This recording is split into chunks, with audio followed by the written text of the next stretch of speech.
Okay, so I don't want to be negative because the update has grown on me a little bit, but I feel like I need to say this because if I don't, it might continue happening, and Thursday it might continue happening even if I do say this.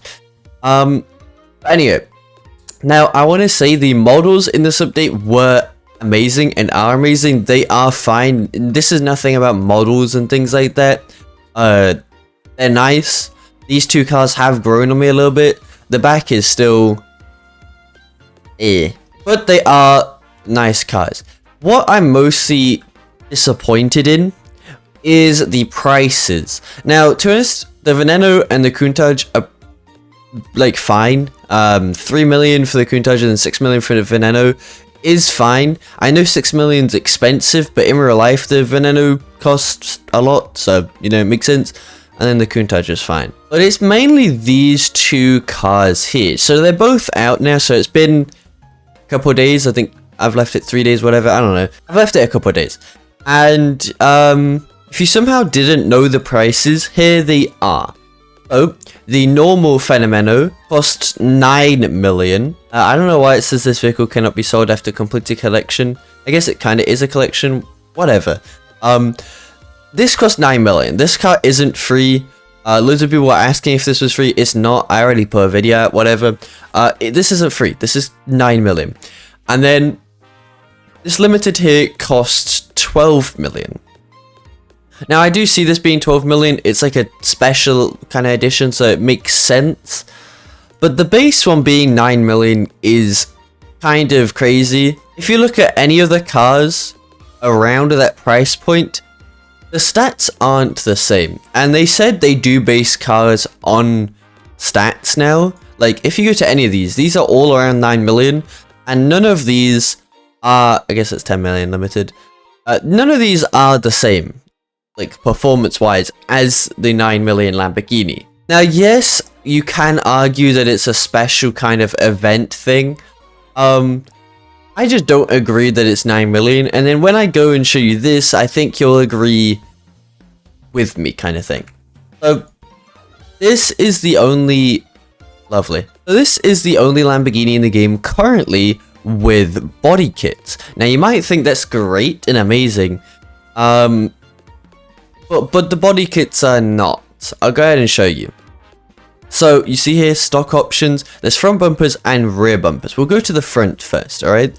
So, here's what it looks like stock. It's, you know, the front has grown on me a bit. It's, yeah, it's there. And then here's the first body kit, in quotation marks.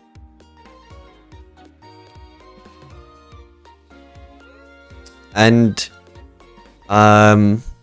if you didn't see the change, I'll take it off. And I'll put it back on. This little bit here, costs 1.7 million. Literally, that's it. Like, that's it. 1.7 million.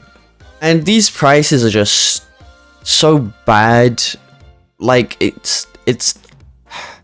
Then there's this, the painted one. I don't like the look of this. But this also costs 1.7 million. So, in total, costs over 3 million just to get these two, and you can't even have them on together. Like, you can't have them both on at the same time, so that kind of sucks. Like, I think it would be probably good to have them both on at the same time, because I mean that would make sense with this, like, to carry on going. But anyway, that's that. And then we go to the rear bumper. So here's what this looks like stock. You know, it's alright. I don't like the back and the lights and the exhaust. Whatever. Here's the first upgrade, or body kit, in quotation marks. And that's all it adds. 1.4 million, by the way. And then here's the accent color. This is 2.1 million. 2.1 million, by the way, for paint. This doesn't help your performance. And you have accent, and it adds that. Now, I think I would purchase these if you could have them all on at the same time. Because imagine having this on, then this, and then also this. I would maybe buy it. It's still stupid expensive for the everyday person who plays this game. Like, 2.1 million for a body kit is at least an hour of grinding. At least. if not even more. And then if you want to have a front one as well as a rear body kit for this car, that's an extra, 40 minutes, whatever, of grinding. And this car, like I said before, already costs 9 million. So like I said at the start of the video, I don't want to be negative. The update has definitely grown on me. I do like having more Lamborghinis in the game, even though this one looks weird at the back. Also, I still would have rather had the police update, but an update is an update. This update was overall okay. Just these little things with like the prices are things that I don't know why they keep doing. Like, not everyone has that much time to grind for. Now, granted, this car is available until October 15th, so it's, to be honest, it's very far away, and like you do have time to grind for it. But it's not like DrivingEmpire is not gonna have updates in the middle of that. So there might be cars that come out that you want to buy, and then you forget about the grinding for this because obviously new cars come out, so you want to grind for those. And like, I just don't know why they price this cars like this so much. I think it probably would have been acceptable for this car to be 5 million and then the limited be 10. Like, I don't know. The also other thing is that the limited is the exact same car as this. They're the exact same car stat wise, when they're kind of completely different cars at the same time.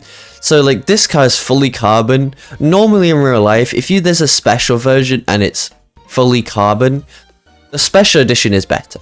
Like, just because it's carbon, because it weighs less, so it will perform better. But in game, in DrivingEmpire, no, this car performs the exact same.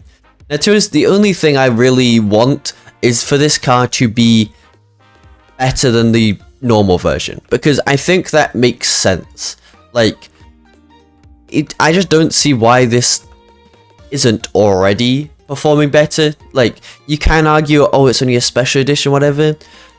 Then why did they make it fully carbon? I know carbon doesn't affect stuff in the game, but like, you have to keep it a little bit realistic. If the car is fully carbon, the interior and everything, surely the car's gonna be better. Like, but other than that, the update was nice. Like, I do like the Veneno. The sounds for it a little bit interesting. Startup's nice. It's still a nice engine sound, but it's just, not Veneno. But yeah, the Countach also sounds really nice. I saw a load of people say it sounds nice. Yeah.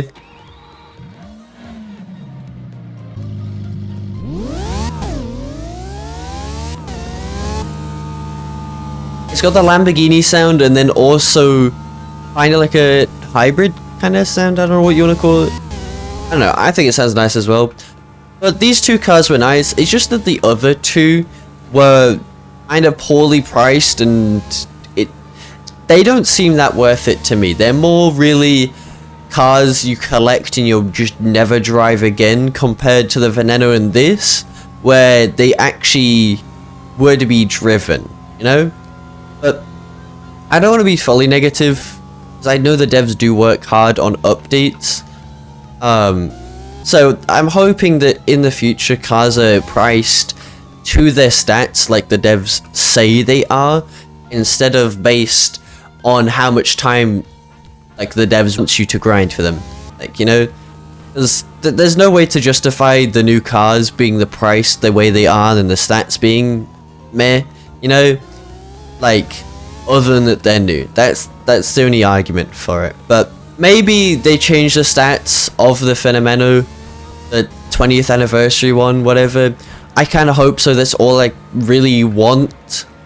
But we'll have to see. Tell me what you think about this update as a whole. And yeah, have a good day.